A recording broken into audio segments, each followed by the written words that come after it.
بسم اللہ الرحمن الرحیم۔ یہ کاشان بصیرت کا آڈیو بک سیکشن ہے اور میں ہوں آپ کے ساتھ کتاب سفیر نور کی ریڈنگ کے لیے عامر حسین شہانی۔ آغوش مادر سے صحن مکتب تک 25 نومبر 1946 کے روز اذان صبح کے وقت لا الہ الا اللہ کا حقیقی عارف ماں کی گود میں وارد ہوا۔ گھر میں خوشی کی لہر دوڑ گئی۔ اللہ تعالیٰ نے سید فضل حسین شاہ صاحب کو ایک عظیم فرزند سے نوازا تھا۔ نومولود بچے کو والد بزرگوار کی گود میں لایا گیا۔ انہوں نے بسم اللہ پڑھ کر بچے کو اٹھایا اور دائیں کان میں اذان اور بائیں کان میں اقامت کہی۔ گویا بچے کو پہلا درس اللہ اکبر کا دیا گیا، جو بعد میں ان کے مزاج اور فطرت کا حصہ بن گیا۔ شاید یہی وجہ تھی کہ آپ عمر بھر اللہ اکبر کے درس پر قائم رہے اور سپر طاقت ہے خدا لا الہ الا اللہ کا درس دیتے رہے۔ عارف فرزند کے عارف باپ نے بیٹے کو ہتھیلیوں پر اٹھایا تو ان کی نظر بچے کی گشادہ پیشانی پر جم گئی۔ انہوں نے پیشانی پر کئی مرتبہ ہاتھ پھیرا اور الحمدللہ پڑھا۔ یہ بچہ باپ کی ہتھیلیوں سے آغوش مادر میں منتقل ہوا تو ماں نے خاک کربلا کی ایک چٹکی بچے کو گھٹی میں دی۔ گویا اس بچے کے خون میں سب سے پہلے تحلیل ہونے والی خوراک خاک کربلا تھی۔ شاید یہی وجہ تھی کہ آپ نے زندگی میں بار بار فرمایا، شہادت ہماری میراث ہے جو ہماری ماں نے ہمیں اپنے دودھ میں پلائی ہے۔ چند روز بعد بچے کے نام کا مسئلہ پیش آیا تو بزرگان نے اپنے عرفان اور بچے کی پیشانی کی بدولت اس کا نام عارف حسین رکھا، جو بعد میں عارف حسین الحسینی کے نام سے معروف ہوا۔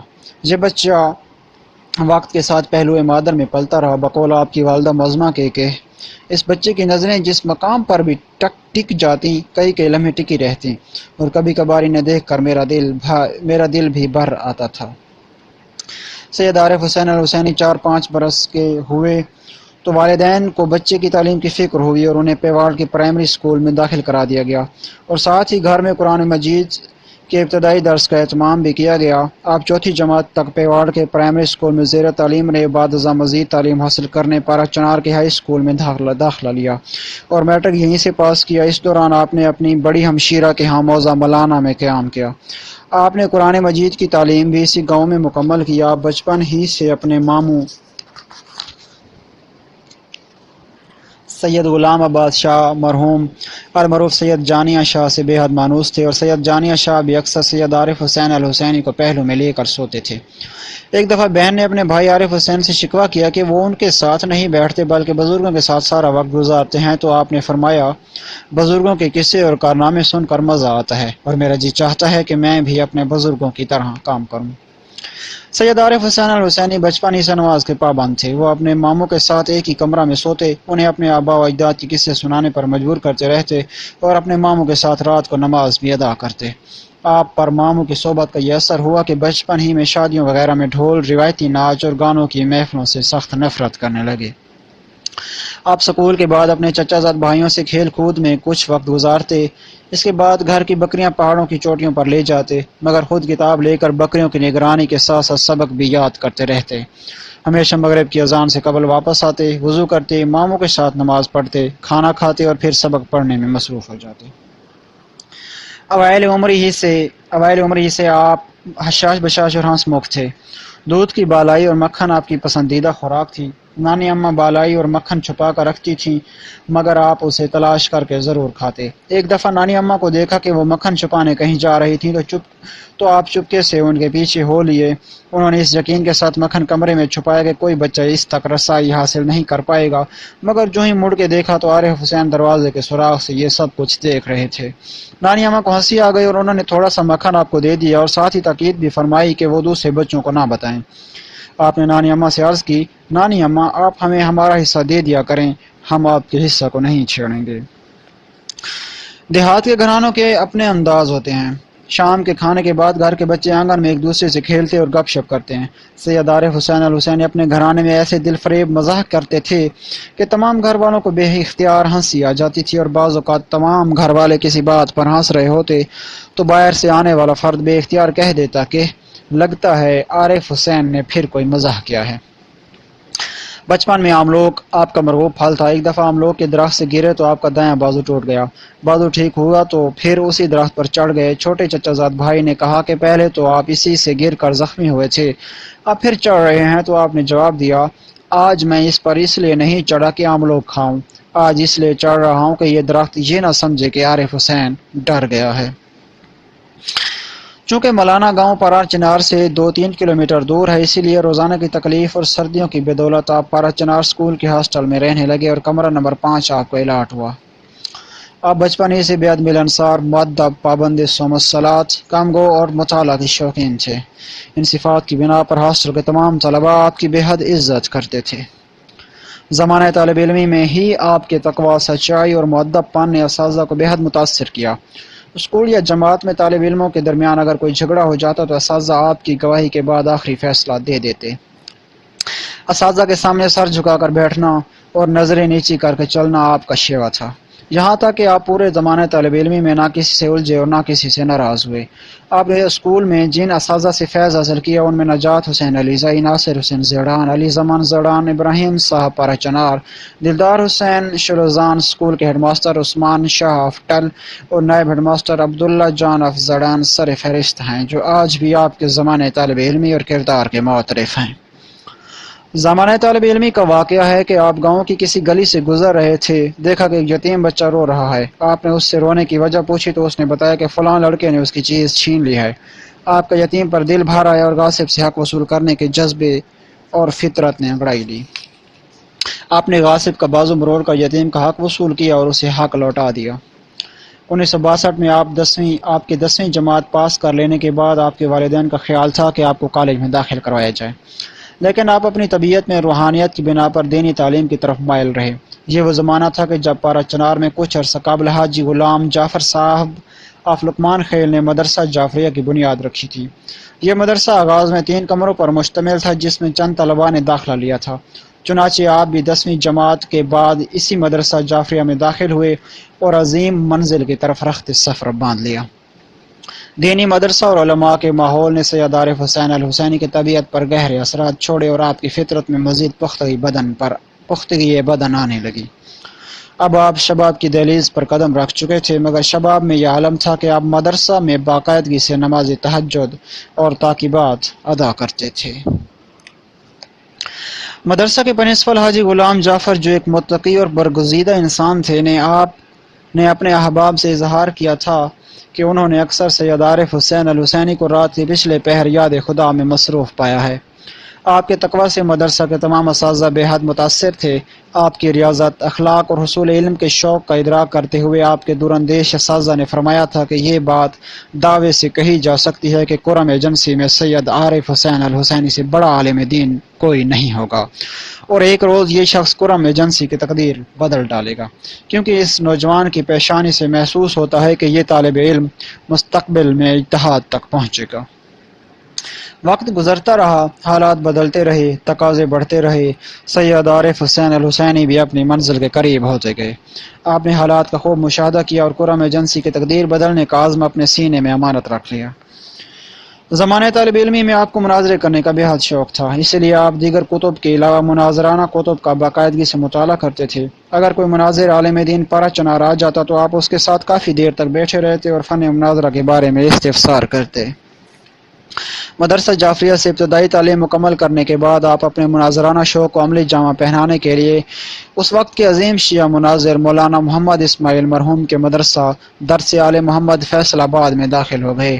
مدرسے کا ماحول سازگار نہ ہونے کی وجہ سے کچھ ہی عرصہ بعد آپ واپس پارا چنار چلے گئے۔ عراق روانگی اور زمانہ نجف اشرف۔ پارا چنار میں کچھ عرصہ قیام کے بعد آپ کو اعلیٰ دینی تعلیم کا شوق ہوا، جس کی تکمیل کے لیے آپ نے اپنے استاد مولانا غلام حسین بیسوتی ہزارہ کے ساتھ نجف اشرف عراق جانے کا عزم کر لیا۔ نجف اشرف روانہ ہوتے وقت آپ نے اپنے والدین اور شفیق استاد مولانا جعفر حسین صاحب کی قدم بوسی کی۔ انہوں نے حسب معمول آپ سے بے حد پیار کیا اور روانہ کرتے وقت دعا فرمائی۔ مولانا غلام جعفر صاحب نے چند نصیحتیں کرنے کے بعد نجف میں مسائل کے حل کے لیے وہاں پر مقیم سینئر طالب علم مولانا گل علی صاحب پارا چنار کے نام خط بھی دیا۔ آپ 1967 میں وطن کے فضاؤں سے کچھ وعدے کر کے نجف روانہ ہوئے۔ نجف پہنچتے ہی مولانا گل علی صاحب کو اپنے استاد کا خط پہنچایا۔ انہوں نے آپ کی تواضع کی اور 2-4 دن کے بعد آپ کو اس وقت کے مجتہد اعظم حضرت آیت اللہ العظمیٰ آقا سید محسن الحکیم کے پاس لے گئے اور انہیں آپ کا خاندانی تعارف کرایا۔ آپ کے خاندانی پس منظر اور حصول تعلیم کے جذبہ کو دیکھ کر آقا سید محسن الحکیم بے حد متاثر ہوئے۔ انہوں نے دعا فرمائی اور آپ کی ہر ممکن مدد کا یقین دلایا۔ بعد ازاں مولانا گول علی صاحب نے آپ کو مدرسہ عبدالعزیز بغدادی میں کمرہ دلوایا اور ابتدائی تعلیم میں آپ کی بھرپور مدد فرمائی۔ کچھ عرصہ بعد مولانا گول علی صاحب اپنے مرض کے علاج کے لیے پاکستان آنے لگے تو آپ نے ان سے التماس کی کہ وہ انہیں کسی اچھے استاد کے سپرد کرتے جائیں تاکہ تعلیم کا سلسلہ متاثر نہ ہونے پائے۔ آپ کی خواہش کا احترام کرتے ہوئے مولانا موصوف نے آپ کو آقائی شیخ موحدی کے سپرد کر دیا۔ آپ نے آقائے موحدی سے خوب فیض حاصل کیا اور وہ بھی آپ کی ذہانت، کردار، تقوی اور تعلیمی دلچسپی سے متاثر ہوئے۔ علاج مکمل کرنے کے بعد مولانا گول صاحب جب عراق واپس گئے تو آقائی شیخ موحدی نے انہیں بتایا کہ سید عارف حسین الحسینی واحد پاکستانی طالب علم ہیں جن میں ملکوتی انسان کی صفات موجود ہیں۔ مدرسہ عبدالعزیز بغدادی سے استفادہ کرنے کے بعد آپ نے مدرسہ شبیریہ میں داخلہ لیا اور اپنی تعلیم میں ہمتاً مصروف ہو گئے۔ آپ کا معمول تھا کہ آپ باقاعدگی سے دروس میں شرکت کرتے، ہر درس کو اپنی ڈائری پر نوٹ فرماتے اور اپنے احباب سے ان دروس پر بحث کرتے۔ آج بھی آپ کی لائبریری میں آپ کے ہاتھ سے لکھے ہوئے سینکڑوں دروس موجود ہیں۔ نجف میں کتب کے مطالعہ کے علاوہ آپ باقاعدگی سے اپنے معروف استاد حضرت ایت اللہ مدنی شہید کی پراثر دعاؤں کی محافل میں شرکت فرماتے اور قرب خداوندی کے حصول کی جستجو میں رہتے تھے۔ جہاں آپ نے جن اساتذہ سے فیض حاصل کیا ان میں آقائی شیخ اشرفی اصفہانی، شہید محراب حضرت ایت اللہ مدنی، آقائی لشکرانی اور ایت اللہ مرتضوی نمایاں ہیں۔ نجف اشرف میں زمانہ طالب علمی کے دوران سید عارف حسین الحسینی ہر پاکستانی طالب علم سے انتہائی خلوص و محبت شفقت سے پیش آتے، ہر نئے آنے والے طالب علم کی بھرپور معاونت کرتے، ان کی تعلیم، رہائش اور وظیفہ کا انتظام فرماتے۔ آپ کی کوشش ہوا کرتی تھی کہ تمام پاکستانی طلباء کو ایک لڑی میں پرو دیا جائے۔ آپ کے اس انداز محبت کو دیکھ کر آپ کے ایک پختون دوست نے دوسرے دوست سے کہا تھا کہ پنجابی لوگ ہم پختونوں کو اچھا نہیں سمجھتے، وہ اپنا الگ گروپ بنائے ہوئے ہیں، مگر سید عارف حسین الحسینی تمام پاکستانیوں کو باہم جوڑنے کے لیے کوشاں ہیں۔ کیا انہوں نے پاکستان جا کر قیادت کرنی ہے؟ مہمان نوازی اور وفاداری میں بھی اسلامی رنگ نمایاں تھا۔ آپ پاکستانی طلباء سے ملتے تو انہیں کمرے میں آنے کی دعوت دیتے اور ان کی بہت تواضع فرماتے۔ رابطوں کو مستحکم کرنے اور دلوں میں محبتوں کو قائم کرنے کے لیے دوسرے احباب کو کمروں میں جانا آپ کا معمول تھا۔ اگر کسی طالب علم کو کوئی مشکل پیش آتی تو آپ اس کا ازالہ فرماتے۔ ایک دفعہ آپ کے ابتدائی محسن استاد مولانا گول علی صاحب کو عراق کی حکومت نے کسی مظاہرے میں گرفتار کر کے شریکت العباس جیل بھیج دیا تو آپ پہلی فرصت میں مولانا گول صاحب کو جیل میں ملے اور جب تک مولانا صاحب جیل میں رہے آپ نے ان کے گھر والوں کی اس قدر خدمت کی کہ مولانا صاحب کی اہلیہ کو بے اختیار کہنا پڑا، شاید ہمارا اپنا بیٹا بھی اتنی خدمت نہ کرتا۔ جب مولانا گول علی صاحب کو بغداد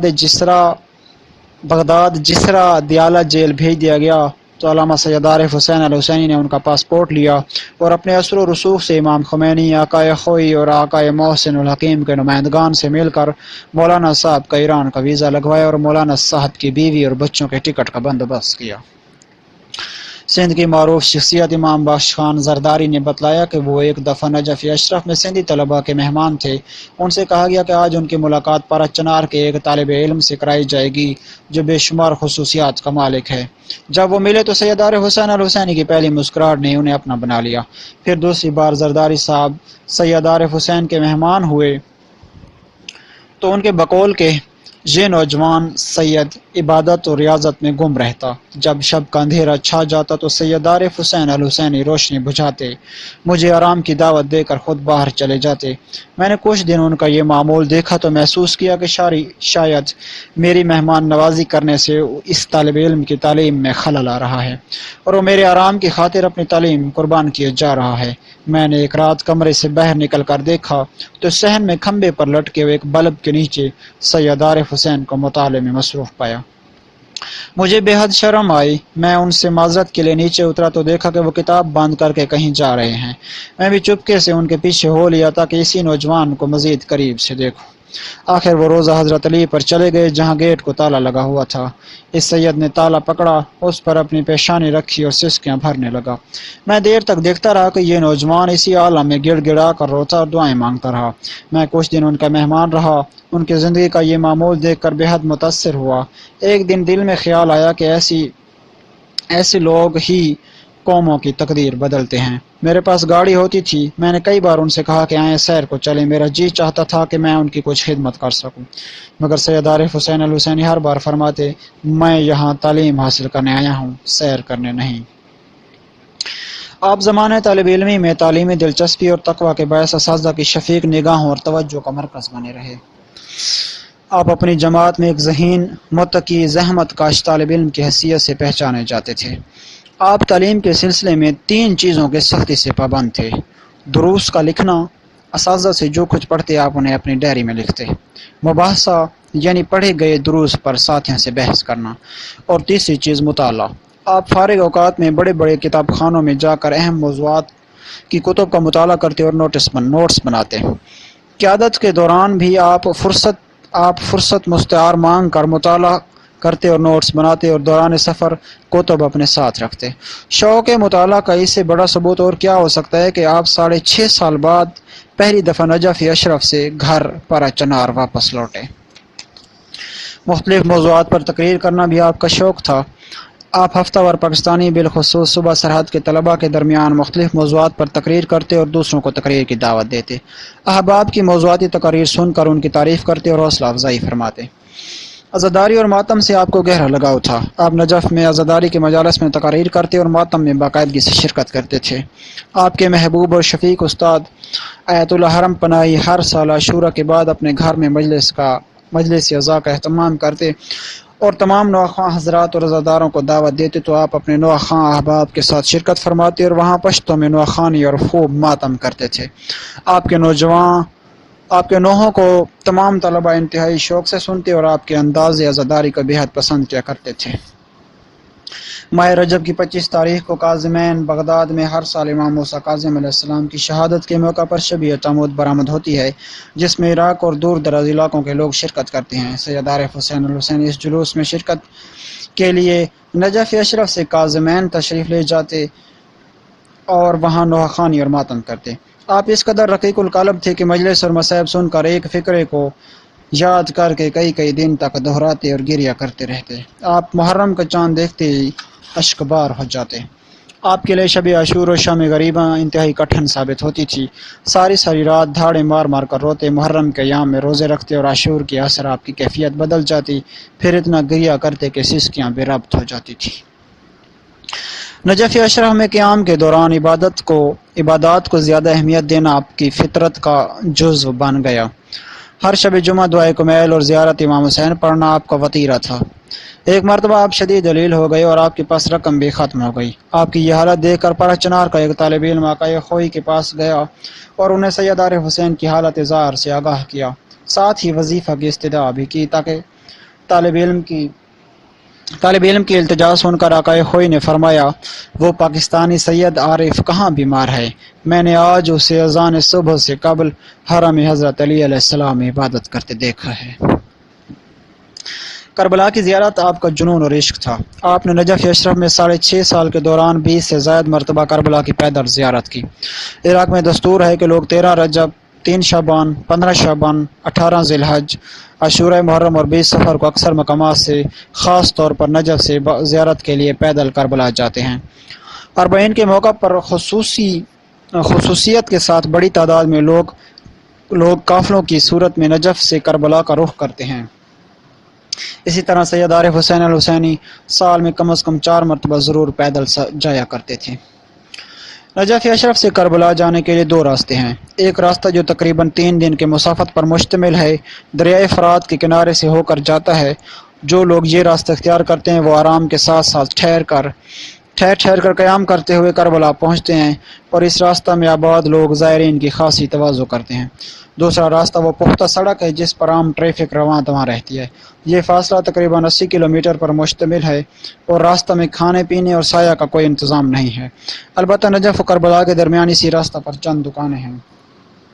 سید عارف حسین الحسینی جب تنہا پیدل عازم سفر ہوتے تو اسی راستہ کا انتخاب کرتے اور نماز فجر پڑھ کر روانہ ہو جاتے۔ 80 کلومیٹر کا یہ دشوار راستہ دن کے کھانے اور نماز کے لیے توقف کے علاوہ رکے بغیر طے کرتے اور یوں دوسرے روز تھکے جسم، آبلا پا اور غبار آلود چہرے کے ساتھ سیدھے حرم سید الشہداء علیہ السلام پہنچتے اور فرماتے کہ زائر کو چاہیے کہ وہ سفر کی چور چور کیفیت اور غبار اٹے چہرے کے ساتھ اپنے مولا کی بارگاہ میں حاضر ہو۔ بقول علامہ سید عابد حسین الحسینی کہ آپ جب کبھی قافلے کے ساتھ نجف سے کربلا جاتے تو قافلے میں موجود ضعیف اور نحیف زائرین کا سامان اپنے کندھوں پر اٹھاتے، راستہ بھر ان کی خدمت کرتے اور کربلا پہنچنے کے بعد خود آبلا پائی کے باوجود ضعیف زائرین کے پاؤں دباتے اور ان سے صرف دعاؤں کی استدعا کرتے تھے۔ نجف میں امام خمینی کے ساتھ وابستگی۔ جس زمانہ میں آپ نجف اشرف میں تعلیمی مراحل تیزی سے طے کر رہے تھے، ان ایام میں رہبر انقلاب اسلامی حضرت امام خمینی رضوان اللہ تعالیٰ علیہ بھی نجف میں جلا وطنی کے دن کاٹ رہے تھے۔ آپ مدرسہ آیت اللہ بروجردی میں نماز مغربین کی امامت فرماتے اور چند لوگ آپ کی اقتداء میں نماز بجا لاتے تھے۔ پاکستانی طلبہ میں سید عارف حسین الحسینی واحد طالب علم تھے جو باقاعدگی سے امام خمینی کی اقتداء میں نماز ادا کرتے تھے۔ نماز کے بعد امام خمینی کے دروس کو انتہائی نماک سے سنتے اور ذہن کے لوح پر نقش کر لیتے۔ آپ واپس اپنے ہاسٹل لوٹتے تو وہاں پر موجود تمام احباب کو امام خمینی کے درس کا خلاصہ پیش کرتے اور انہیں امام خمینی کے دروس میں شرکت کی اپیل کرتے۔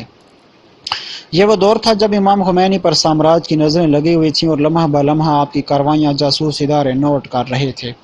حکومت عراق اور حکومت ایران دونوں کی کوشش ہوا کرتی تھی کہ امام خمینی کے پیروکاروں میں اضافہ نہ ہونے پائے اور آپ کے افکار کو پھیلنے کا موقع نہ ملے، لہٰذا حکومت عراق آپ اور آپ کے ساتھ اٹھنے بیٹھنے اور چلنے پھرنے والوں پر کڑی نظر رکھتی تھی اور اسی ضمن میں آپ کے رفقا کو آپ سے جدا کرنے کا ہر طریقہ اختیار کیا جاتا تھا۔ یہی وجہ تھی کہ علماء اور اکثر طلباء امام خمینی کے ساتھ اٹھنے بیٹھنے اور چلنے پھرنے سے گریز کرتے تھے، مگر سید عارف حسین الحسینی کے عشق کی یہ حد تھی کہ آپ امام خمینی کی جماعت کی پہلی صف میں بیٹھتے، ذہن کے دریچوں کو کھول کر امام خمینی کا ہر فرمان سنتے اور امام خمینی کے چہرے پر نظریں جما کر مہتاب انقلاب کی شعاعوں سے آنکھوں کو منور اور دل کو تازگی بخشتے۔ جب کبھی وقت اور حالات کی نزاکتوں میں شدت آتی تو آپ اپنے رفقا سے التجا کرتے کہ امام خمینی کی درازی عمر کی دعا کریں اور خود روضہ حضرت علی علیہ السلام پر حاضری دیتے اور گڑ گڑا کر امام خمینی کے لیے دعائیں مانگتے۔ ایک بار کسی دوست نے آپ سے کہا کہ ہم پاکستانی طلباء یہاں اپنی تعلیم حاصل کرنے کے لیے آئے ہیں، لہٰذا ہمیں ایران، عراق اور یہاں کے سیاسی متنازع شخصیات سے کوئی سروکار نہیں ہونا چاہیے۔ ایک تو یہ غیر ملکی معاملات ہیں اور دوسرا یہاں کے امور میں مداخلت سے ہمارے لیے مشکلات پیدا ہونے کا اندیشہ ہے۔ یہ سنتے ہی آپ کا چہرہ جلال سے سرخ ہو گیا اور دیگر احباب کے سامنے اسی دوست سے فرمایا، اے دوست، آپ کا مذہب شیعہ پاکستان سے تخلیق نہیں ہوا، یہ چشمہ ہدایت بھی عراق سے رواں ہوا تھا اور نواسۂ رسول پاکستانی نہیں تھے۔ ہم حق کے متلاشی اور ہر فرزند زہرا کی صدائے حال من ناصر پر لبیک کہنے والے ہیں، لہذا حق کی خاطر اٹھنے والی ہر صدا چاہے وہ دنیا کے کسی بھی کونے سے کیوں نہ اٹھے، اس کا ساتھ دینا اور حق کے راستے میں صعوبتیں برداشت کرنا بھی ہماری ذمہ داریوں میں شامل ہے۔ دعا کرو کہ فرزند زہرا خمینی دشمنوں کی نظر بد سے محفوظ رہیں اور کوشش کرو کہ آپ کے افکار کا چرچا عام ہو۔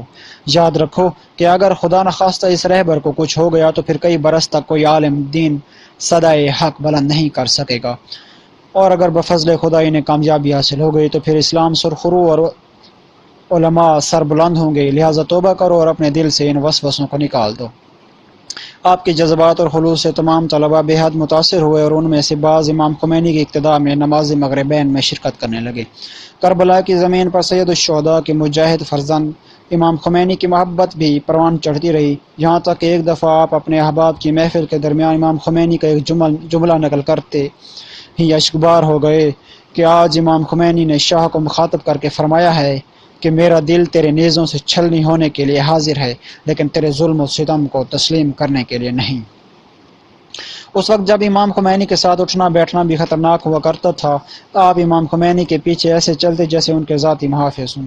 آپ کی یہ حالت دیکھ کر آپ کے کسی دوست نے بھری محفل میں کہہ دیا تھا کہ سید عارف حسین الحسینی نے انگیٹھی کو سینے سے لگایا ہوا ہے۔ آپ صرف امام خمینی سے عقیدت تک محدود نہ رہے بلکہ امام خمینی سے عقیدت رکھنے والے افراد بھی آپ کے محبوب شخصیات بن گئے، جن میں آقا علی نعینی، آقا سید رضا برقی، آقا دعائی اور آقا سید حسین یزدی سر فہرست ہیں۔ زمانے طالب علمی میں آپ اپنے استاد آیت اللہ شہید مدنی سے بے حد متاثر تھے۔ کیونکہ شہید مدنی بلند پائے عالم دین ہونے کے علاوہ امام خمینی کے عاشق بھی تھے، آپ مدرسہ دارالحکمت میں آیت اللہ مدنی سے شرح علومہ پڑھتے تھے اور درس ختم ہونے کے بعد انہی کے ساتھ سیدھا مدرسہ بروجردی جا کر امام خمینی کے پیچھے نماز مغربین ادا کرتے اور نماز ظہرین بھی اکثر اوقات مسجد شیخ انصاری میں امام خمینی کی اقتداء میں ادا کرنے کی کوشش فرماتے تھے۔ امام خمینی سے آپ کی عشق کی مثال کچھ یوں بھی سامنے آئی ہے کہ 1971 میں جب ایران میں 2500 سالہ جشن شہنشاہی منایا جا رہا تھا تو امام خمینی نے نجف اشرف میں اس کے خلاف تقریر کی۔ یہ شاہ ایران کے آباء و اجداد کا جشن شہنشاہی تھا جس پر اربوں روپے خرچ کیے گئے تھے، جس کی مثال دنیا میں کم ہی ملتی ہے۔ اس بارے میں امام خمینی نے فرمایا، اے شہنشاہ ایران، یہ ملک تمہارے باپ کی جاگیر نہیں ہے بلکہ امام زمانہ کا ملک ہے۔ اس کے اربوں روپے تمہارے خاندانی جشن کے لیے نہیں بلکہ غریب و مظلوم عوام کے لیے ہیں۔ امام خمینی کی اس پرجوش تقریر کے بعد امام کے طرفدار طلباء اور علماء نے شاہ کو مذمتی ٹیلی گرام بھیجے۔ پاکستانی طلاب میں صرف سید عارف حسین الحسینی ہی تھے جنہوں نے شاہ کو پاکستانی طلباء کی جانب سے ٹیلی گرام بھیجا۔ جب اس بات کا علم پاکستانی طلباء کو ہوا تو وہ ایک گروپ کی صورت میں نماز مغربین کے بعد صحن مطہر حضرت علی علیہ السلام میں آپ سے ملے اور اعتراض کیا کہ آپ کو کیا حق پہنچتا ہے کہ آپ تمام پاکستانی طلباء کی طرف سے شاہ کو مذمتی ٹیلی گرام ارسال کریں؟ ہمارا ان باتوں سے کیا تعلق ہے؟ ہم پاکستانی ہیں، ہم کسی ایرانی شخصیت کی حمایت اور ایرانی حکومت کی مذمت کیوں کریں؟ ہمیں تو ایران کے راستے پاکستان آنا جانا ہوتا ہے، اس طرح حکومت ایران ہمیں تنگ کرے گی۔ پاکستانی احباب کی یہ باتیں سن کر آپ نے کافی دلائل دیے مگر وہ بضد رہے۔ جب بات دلائل سے نہ بنی تو پھر متحمل مزاج عارف کے چہرے پر جلال نمودار ہوا اور آپ نے انتہائی سخت الفاظ میں انہیں باز رہنے کی تاکید کی۔ نوجوانی کے عالم میں غصہ پر قابو پانا آپ کی صفات کا ایک حصہ تھا، لیکن امام خمینی یا مقتدر عالمی شخصیات کی توہین برداشت کرنا آپ کے لیے مشکل ہوتا تھا۔ ایک اہم واقعہ جو 1973 میں نجف اشرف کی سرزمین پر پیش آیا وہ یوں تھا کہ حسن بکر کی بیسی عراقی حکومت نے آقا محسن الحکیم کی انقلابی سرگرمیوں سے خائف ہو کر انہیں کوفہ میں نظر بند کر دیا اور ان کی ملاقات پر پابندی عائد کر دی۔ اس ضمن میں پہلے عرب طلباء، پھر ایرانی اور پھر پاک و ہند طلباء کا ایک مشترکہ وفد آقا محسن الحکیم سے ملاقات کرنے کوفہ پہنچا، جہاں طلباء کے جلوس اور پولیس کے درمیان تصادم ہوا۔ اس جلوس میں سید عارف حسین الحسینی اور سید شبر حسن افپارہ چنار بھی موجود تھے۔ ان دونوں جوانوں نے پولیس سے خوب ہاتھا پائی کی اور چند پولیس والوں کو زخمی کر دیا۔ اس تصادم میں سید عارف حسین کی ابا بھی پھٹ گئی۔